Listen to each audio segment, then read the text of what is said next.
Hey, it's me, LaShanda Henry here, creator of SisterSense.com and .tv, my money and marketing place for entrepreneurs online. So today's topic is entitled Raising Your Revenue, End of Year Lessons Learned. I talk a lot about money and marketing on Sister Sense, and when it comes to raising your revenue or even just simply generating revenue, period, you have to have a wow factor.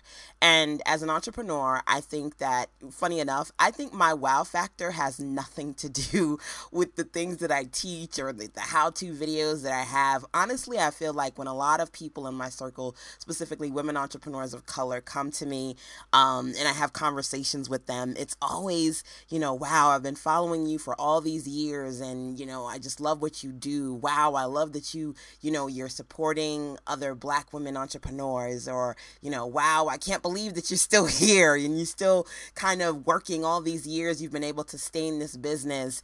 Ultimately, I think that whenever we resonate with people, it's because there's something that we have that maybe they admire or want to aspire towards.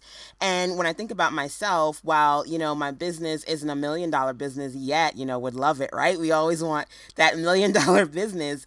It's a solid income. It's a comfortable income. It's something that I've been able to sustain for, wow, I've been working at home for going on 5 years now. I can watch my son grow up, go pick him up at school, and do things like Lego Fest and Bug Fest, and, just have the life that I want to live. And I think outside of millions and billions and all that good stuff, ultimately, most people who are entrepreneurs want to have control and they want to live their best life. So I guess that's my wow factor. And one of the reasons why I wanted to have this particular discussion with you about raising revenue and kind of my end of year lessons learned is because my secret to success really is consistently finding new ways to consistently raise my revenue and make sure that things are steady for myself. So that's essentially what I'm going to be talking about with you today.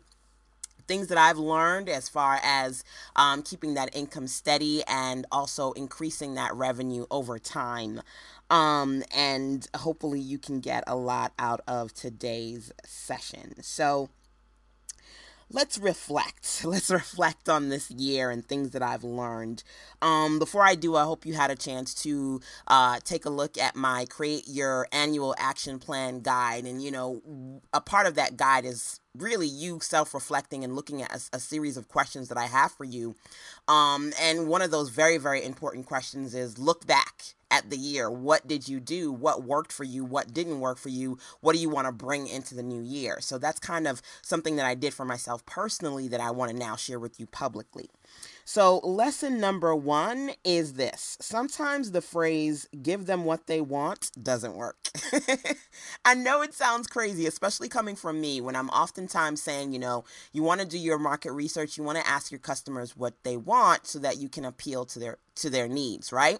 But in some cases, that doesn't necessarily work as well as you would like it to. So let me talk about my this year lesson learned.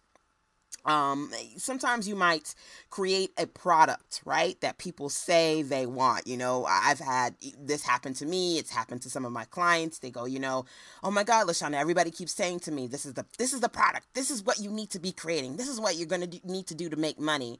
And then you come out with it and crickets, right? Or you say, okay, well, how much would you guys pay for this particular product, right? And they go, well, this is the price point. And everybody seems to be hitting that same number. And you go, okay, well, I'm going to put it at this price point. And then again, crickets. What do you do? How do you recover when you thought you had a guaranteed hit and it turned out to be a miss? I know that can be frustrating. I know that, of course, you put that time and energy to create that particular product or service because you were like, look, they said they wanted it, but again, sometimes, you cannot simply ask them, right? Because the phrase, give them what they want, sometimes just doesn't work. So again, how do you recover from something like this? Number one, one thing that I've discovered is to, in a lot of cases, instead of asking people what they want, you want to tell them what you know they need, because solid value trumps price every time. In other words, regardless of the price point, I know a lot of us sometimes think that the lower the price, maybe they're going to buy. Regardless of the price point, when there is a clear and solid value, people will pay because there is a clear and solid value. So let me give you some examples of this. Sometimes I personally have made the mistakes when I did like a consultation with potential web clients, and I would say, okay, well, what do you want? What are you looking for? What do you need? And either one, I would get, well, I really don't know, LaShanda. What do you think I need? And that would just stump me in my tracks, right? Because I'm going, well, I don't know. You're the one that knows what you need. You're coming to me. Um, or in some cases, I would think to myself, well, okay, no, you really got to kind of hammer this out, and you have to direct me. But I had to learn, over and over, and constantly reminding myself of this, because even as I teach you, I'm learning. These are always lessons learned from me. I had to learn that I know what I know, and in a lot of cases, especially when you're dealing with new clients, you have to be a firm authority and tell them what they need, as opposed to always waiting for them to tell you what they want. And so, here are some things that I've learned to do in the process of working and having conversations with clients. Is one, to ask leading questions that help people see what is missing so that I can point them in the right direction of the product or service that I offer. Okay, so let me talk to you a little bit about what leading questions are and how you can do something like that.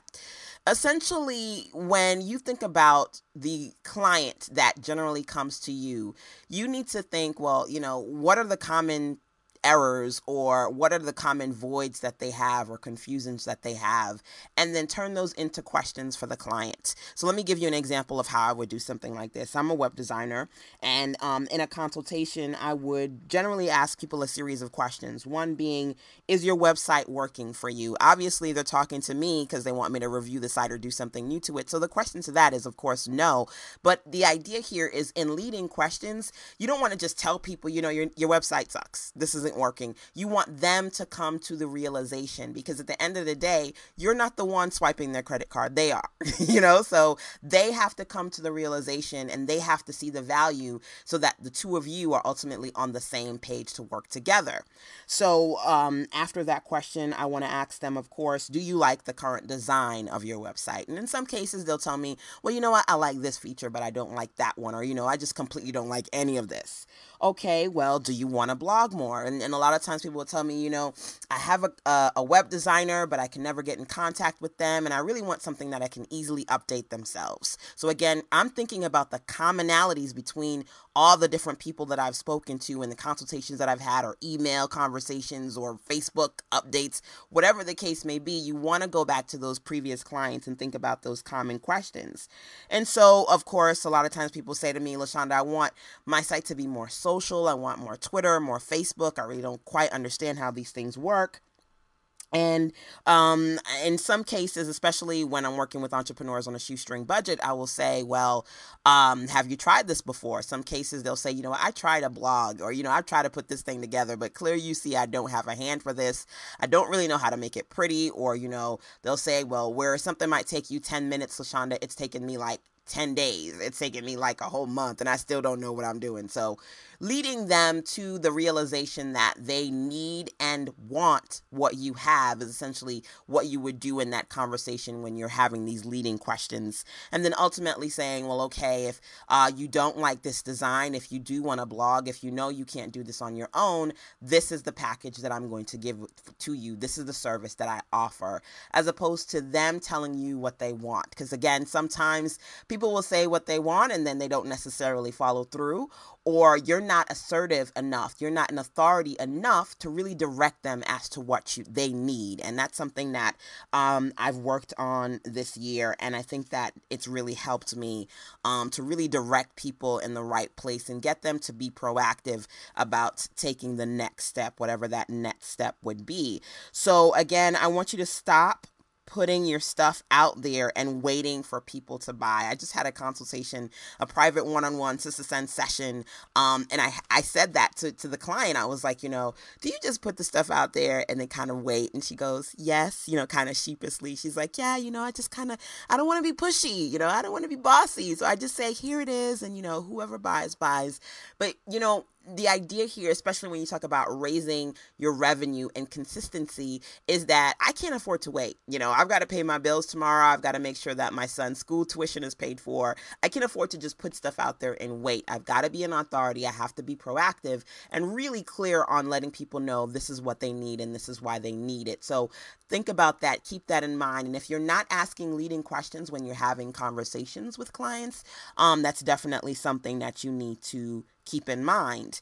Now, another thing that I discovered is this idea that when you have products or services that, you put out there because everybody said, oh my God, it was going to be so great. And then, you thought it was going to be a hit, but it was a miss. You want to keep in mind that there are other things that you can do with the product as opposed to putting it on the shelf or trashing it. And you know what that is. You know that when you put some stuff out there and it didn't necessarily work too well and you were like, that sucked. That's it. You never look at it again.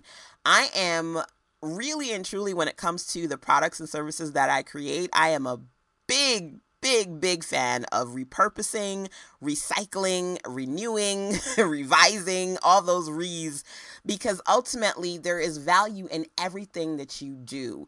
And I'm sure you've got some wonderful things out there. And sometimes it's not necessarily that people don't want the product or the product wasn't good. It could have just been that you weren't as effective as you could be as far as putting that product or service out there and letting people see the value. So that's something that I learned, especially when I talked to my hubby, and he, sometimes he would say to me, I'd get so frustrated. I'd be like, this was awesome. They said they wanted it. And he's like, it's not you, nor is it the product. Keep working. So when I thought about those instances, rather than simply trash the product or put it on the shelf, I did one or two things: bundle or bonus. So I'm sure you've heard me talk about this before, and if you haven't and it's new to you, well, get your notepad and start writing, because bundling is essentially a really effective way to make the most of things that you've created so that you can repackage them and you can sell them, and it's not simply, that was a complete waste of time, now I've got to try something new. While I always do try new things, you always have to think about the value of the other things that you've created. So for example, my Sister Sense starter kit, it's actually one of my best selling products, and I've had that kit, it's been building all these years. This year it was, if you got my first starter kit, I think it was like $27. This year, my starter kit was $297. So that's to tell you how much value I have added onto it. And for the end of year, my Black Friday closeout, I had the starter kit for $97. And I'm going to talk about that in a little bit as far as raising your revenue.